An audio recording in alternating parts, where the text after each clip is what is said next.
মাদক উদ্ধারে ফের মিলল বড়সড় সাফল্য। এবার এই সফলতা লাভ করল মুর্শিদাবাদ জেলার শামশেরগঞ্জ থানার পুলিশ। উদ্ধার হলো বিপুল পরিমাণ হেরোইন। মঙ্গলবার গভীর রাতে শামশেরগঞ্জের সাহেবনগর গ্রামে এই ঘটনাটি ঘটেছে। 1.5 কিলোগ্রাম হেরোইন সহ 2 ব্যক্তিকে গ্রেপ্তার করল এসটিএফ এবং শামশেরগঞ্জ থানার পুলিশ। পুলিশ ও এসটিএফ সূত্রে জানা গিয়েছে, ধৃতদের নাম দিল রহমান শেখ ওরফে রাহুল, বয়স 31, এবং জালালউদ্দিন বরভূঁইয়া।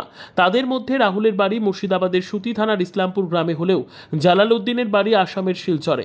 বুধবার দুপুরে ধৃতদের 7 দিনের পুলিশ হেফাজতের আবেদন জানিয়ে বহরমপুরের বিশেষ আদালতে পাঠানো হয়।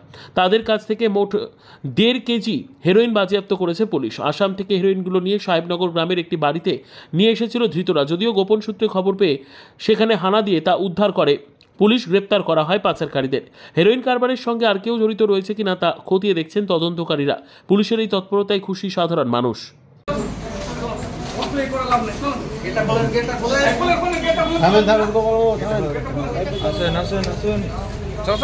স্টিল ছবি